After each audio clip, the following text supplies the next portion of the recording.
Will the Big Ten get two teams in the Final Four college football playoff? I think the committee tipped its hand. I think the answer is no. That means Michigan versus Ohio State next week is winner takes all. Locked On Big Ten starts right now. You are Locked On Big Ten, your daily podcast on the Big Ten Conference. Part of the Locked On Podcast Network, your team every day.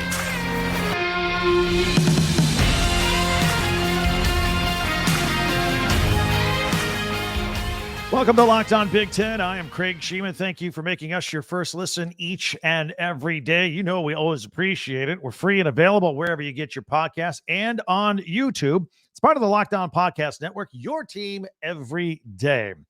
These days, every new potential hire can feel like a high-stakes wager for your small business. That's why LinkedIn Jobs helps find the right people for your team faster and for free. Post your job for free at linkedin.com/lockedoncollege. Terms and conditions apply. Two Big Ten teams in the college football playoffs. I know what happened last year. I don't think it's going to happen this year, and I'll tell you why. Plus, we have a quarterback change at one of our Big Ten schools, and I don't agree with the move. Plus, we'll have our Big Ten classics.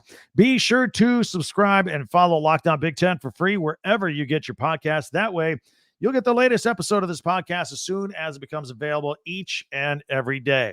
All right, let's have ourselves a conversation here.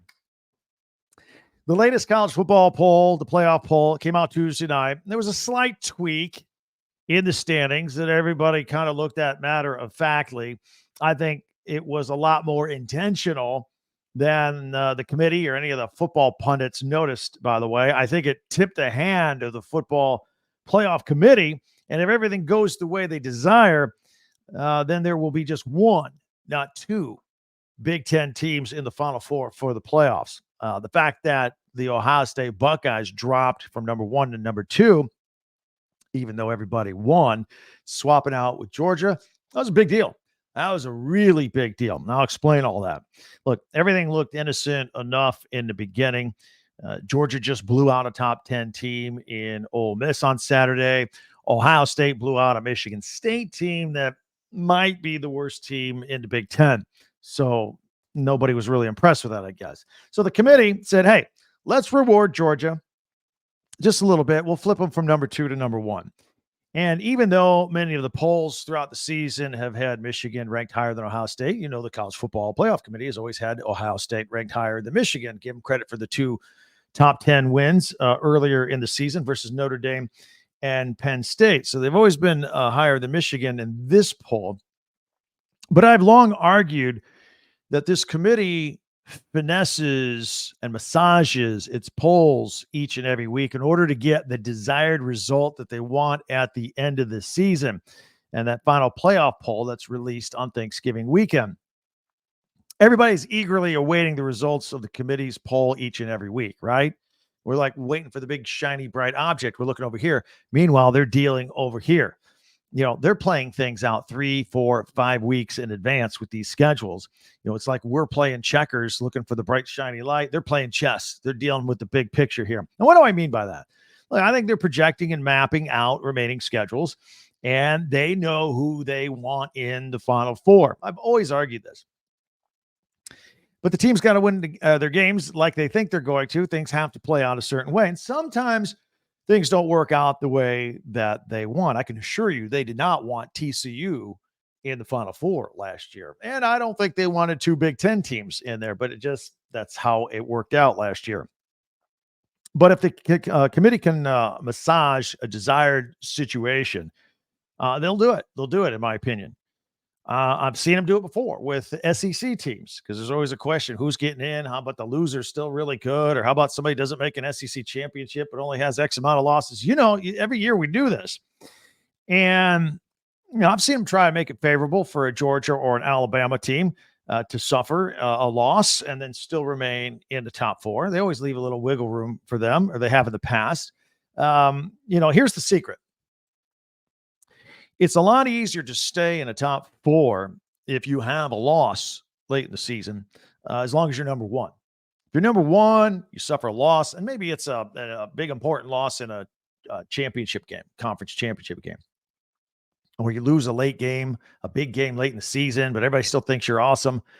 If you're number 1, you're not going to fall beyond number 4. You'll probably fall to 3, probably fall to 4. That's what's happened historically in the past. You'll still be in the playoffs. That's the whole point. If you're ranked number 2, especially if you're ranked number 3, and if you're definitely ranked number 4 and you suffer a loss, you're getting bounced. You're out of the picture.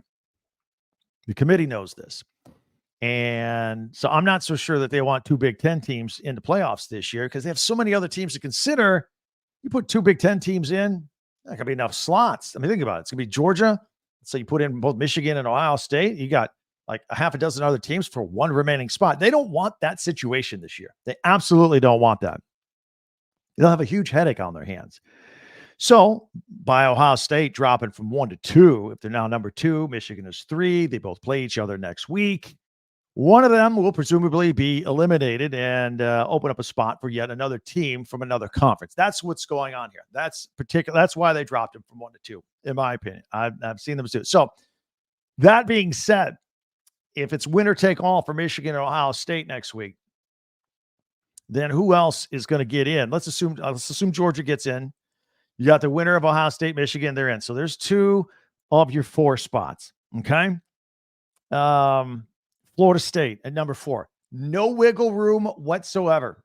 In fact, there's a lot of people out there that think that they can run the table and they still might not get in. They might get leapfrogged by somebody else. So they've got their game. They got Northern Alabama. They got Florida. They got the ACC championship game. But that might not be enough to keep them in. So who else gets this spot? We got Washington and Oregon. The winner of that game, the Pac-12 championship might get in, or Texas out of the Big 12, Alabama out of the SEC, depending on how the SEC title plays out. Now, some people will say, look, no matter if it's between Texas and Alabama, Texas should always get in over Alabama. Texas beat Alabama at Tuscaloosa earlier this year, and it wasn't particularly close. It's kind of dominating, right? And I think they even had the ball at the end of the game, let the clock run out. It was a pretty powerful win for Texas. But there are those that will argue, despite that game, Alabama has since had far more quality wins than, say, Texas has. Their strength of schedule is a lot stronger. There's a big push for Alabama all of a sudden. A lot of people talking Alabama this and Alabama that, even though Texas is ahead of them by a spot and even though Texas beat them. So there's all that to handle. You got to have a couple of spaces left to deal with all this. If it's just one space in the Final Four because one's Georgia and 2 are Big Ten teams, they don't want that headache. So they purposely moved down Ohio State down 1. And again, the winner of Michigan and Ohio State is going to get one of those spots. But I'm sitting here thinking this through and talking to you about it right now. And I think as we're hashing all this out, I think the loser of the Michigan-Ohio State game still might be better than any of these other teams we're talking about, right? Maybe they should get 2 teams in the Final Four. Maybe they deserve it. We're supposed to find the best teams in America, aren't we? Anyway, yeah, let's get 2 in. I don't think it's going to happen. I think it should. What about you? We'd love to hear from you on your comments. Of course, you can always find me on Talk Big Ten or at Talk Big Ten on Twitter or X, number 10. Check out our website, talkbig10number10.com as well. And you can also hit me up on some comments on YouTube. I'm getting literally hundreds every day. Love it. Absolutely love it. I'm trying to go through there and answer them all. Absolutely love it. All right, there is a Big Ten team that's making a change of quarterback this weekend, and I don't agree with the move. I'll tell you who that is coming up in 1 minute right here on Locked On Big Ten.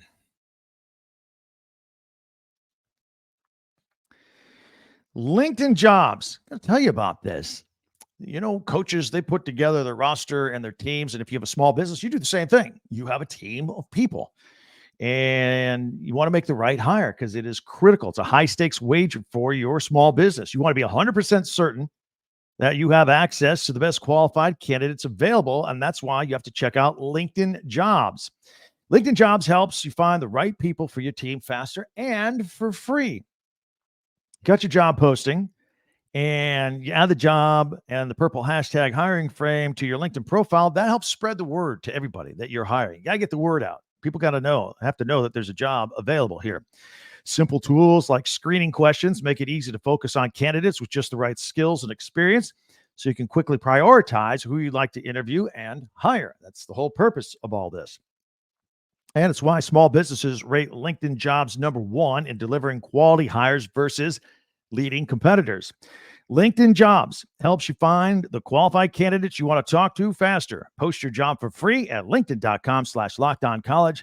That's linkedin.com/lockedoncollege to post your job for free. Terms and conditions apply.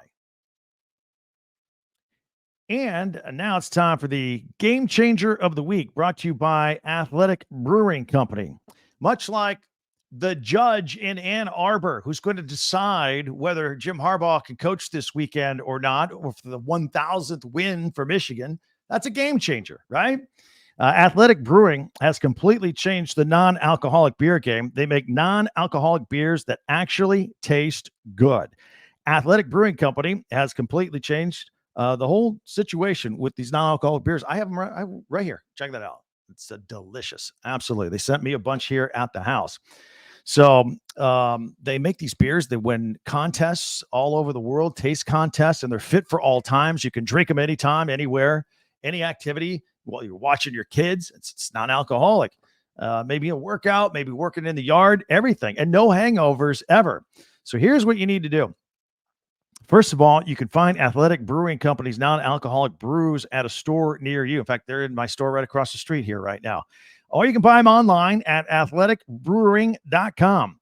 First-time customers can use the code locked on, and get 15% off your first online order. That's locked on, LOCKEDON at checkout for 15% off at athleticbrewing.com. Near beer, exclusions and conditions apply. Athletic Brewing Company, fit for all times.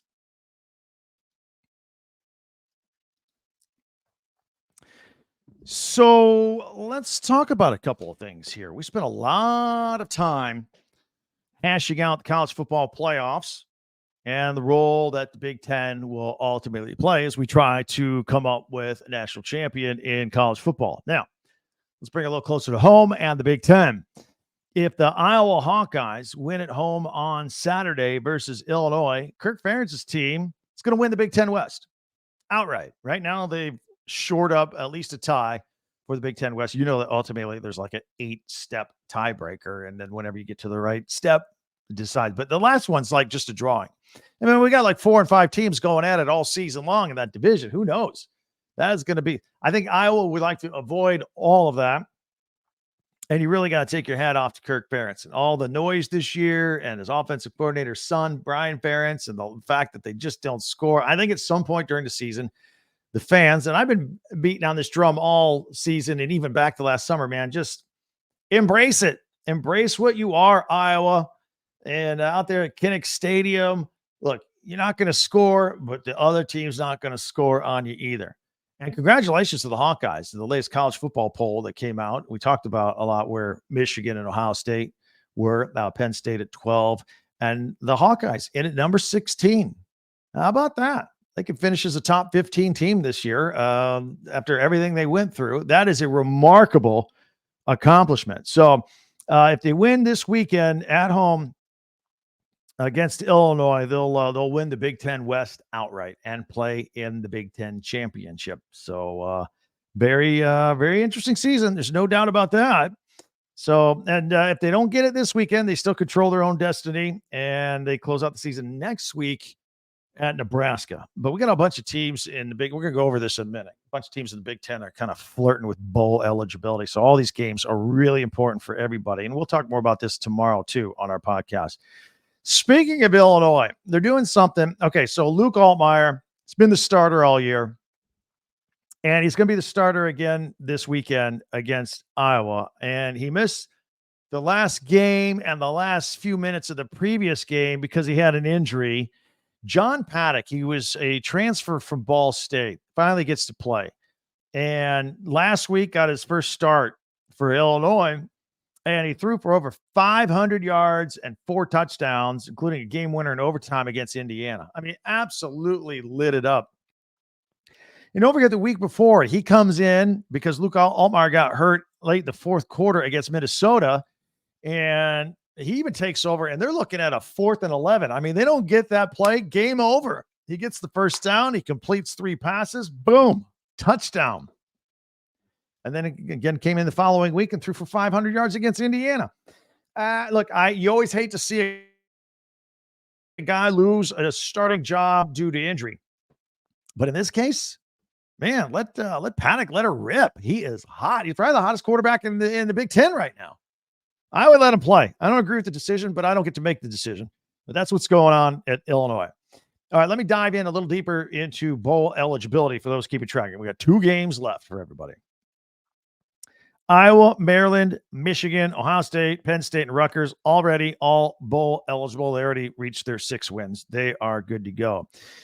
Illinois, Minnesota, Nebraska, Northwestern, and Wisconsin all need 1 more win to become bowl eligible. If they all do it over the next 2 weeks, because some of them play head-to-head this weekend, so somebody's not going to get to the 6th win this weekend. If they all do it, that would be 11 of the 14 teams in the Big Ten going to a bowl. That's pretty remarkable. We always talk about the Big Ten and how dominant it is, and certainly dominant up top with Michigan, Ohio State, and Penn State. Until Penn State recently fell at number 12. I mean, all 3 teams have been in the top 10 all year. Let's also talk about how deep the Big Ten is. I mean, if you get 11 of your 14 teams into a bowl game, that's pretty impressive. Got some other fun facts for you to tout to your other friends and say, the Big Ten's not the SEC, or it's not as good as that, or they don't win in the postseason. Well, let's throw some more stats at them. First of all, we have 7 teams that are undefeated in FBS. Of course, 2 of them are Michigan and Ohio State. The Wolverines still lead the country in scoring defense at 7.5 points per game. Giving up a touchdown a game. How do you beat that? That's phenomenal.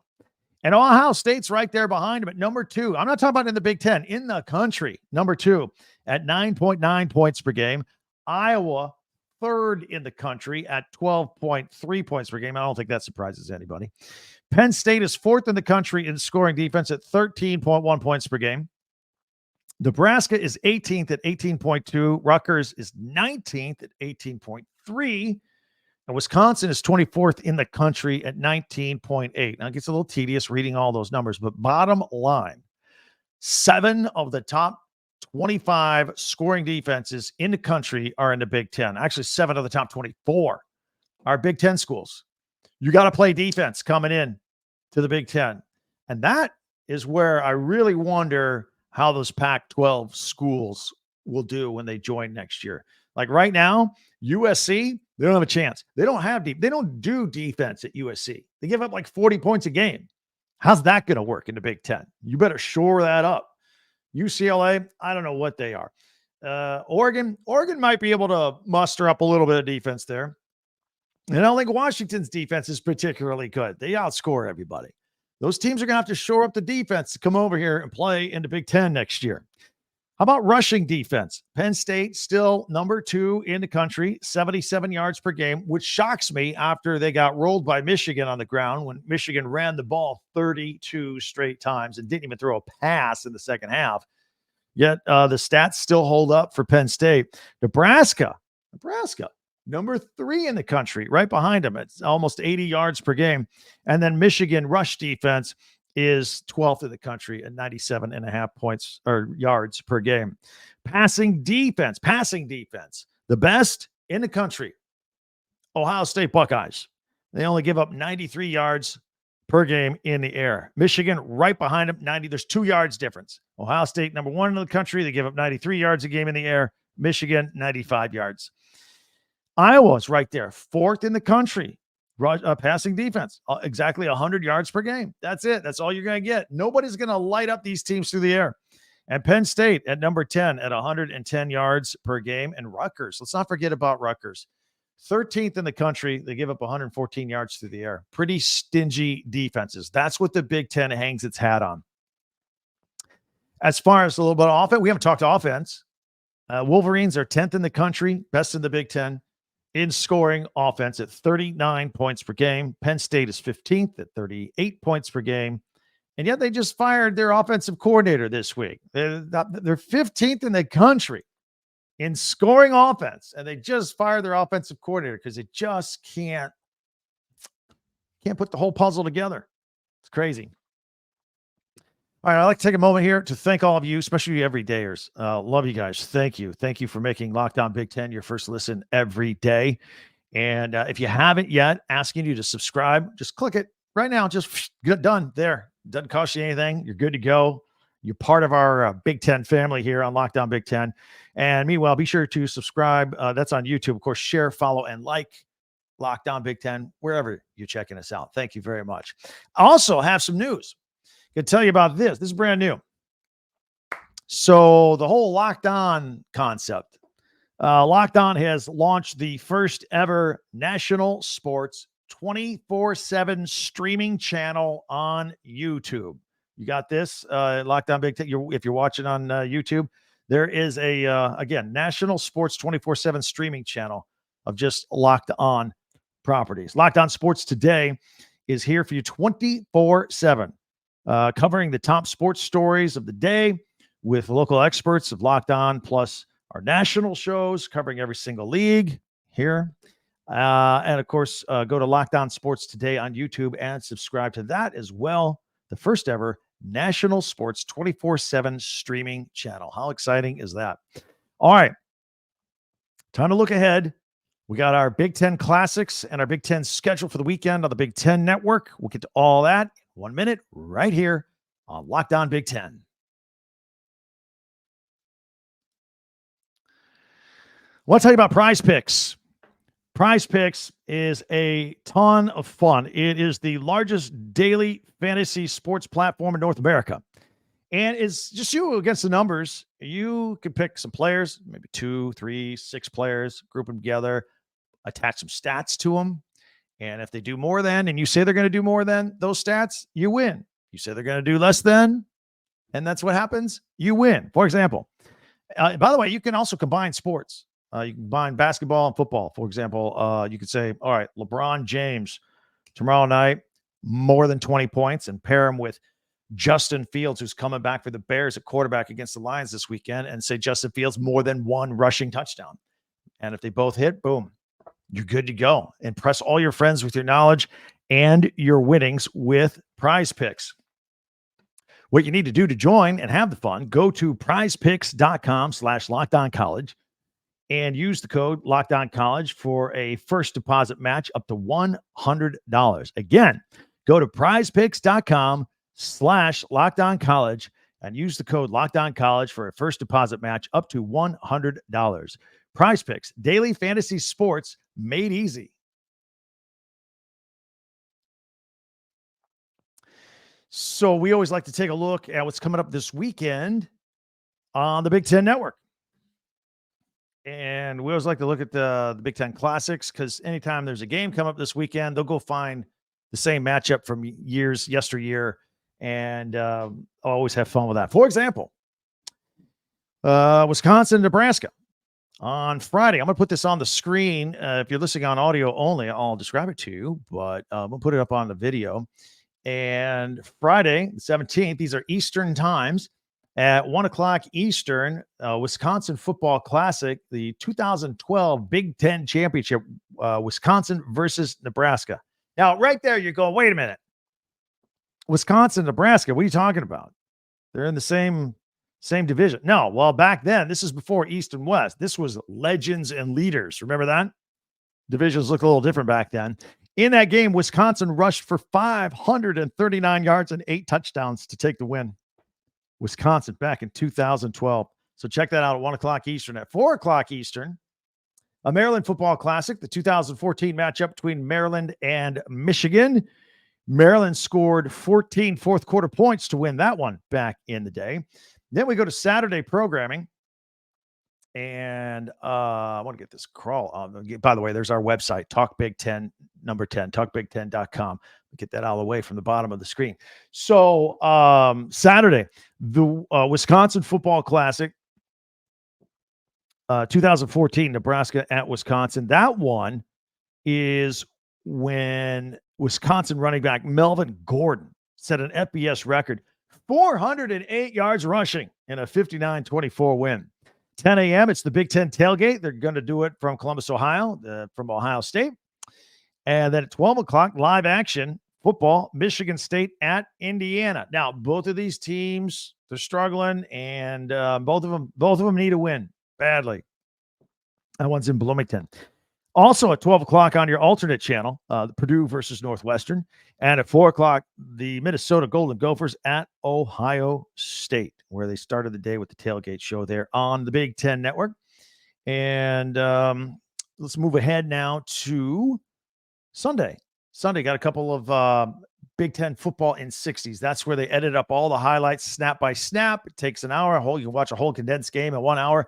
At 11 a.m., they'll have Michigan at Maryland from this weekend. And at 11 p.m., they will have Minnesota at Ohio State. So you can watch all those on the Big Ten Network. Always like to give them a plug because that's some good stuff there. All right. Absolutely. That's some very good stuff. And it's going to be a huge weekend. And it's kind of like the quiet before the storm. Like, these games are important because of, well, first of all, there's a handful of teams that are trying to become bowl eligible, right? So they got to get that 6th win. And it also kind of feels like the quiet before the storm. Rivalry weekend next weekend and closing out the regular season. So it's a lot of great stuff that we're looking forward to. Again, many ways for you to get in touch with me. Hit me up on Twitter or X at TalkBig10 10. Also our website, TalkBig10 10.com, and on YouTube as well. Keep those coming. Love them. Also, if you haven't yet, before you go, hit subscribe, if you will, if you don't mind, and then follow this podcast right now on your favorite podcast app, and you get the latest episode of Lockdown Big Ten as soon as it becomes available each and every day. We will go live Saturday night. It's going to be halftime of the 7:30 NBC game. Okay, we'll go do that. Be about 9 o'clock-ish. Saturday night, we'll go live here with Locked On Big Ten. Follow us on Twitter for more details as well. Got the weekend games. We'll have the whole Jim Harbaugh situation with his hearing with the judge on Friday. And also want to remind you that, again, I mentioned a moment ago, Locked On has launched the first ever national sports 24/7 streaming channel on YouTube. Locked On Sports Today is here for you 24/7, covering the top sports stories of the day with the local experts of Locked On, plus our national shows covering every single league. Go to Locked On Sports Today on YouTube and subscribe to that, to the first ever national sports 24/7 streaming channel. Until next time, can't wait to talk to you. Thanks for checking us out today. I'm Craig Sheeman for Locked On Big Ten.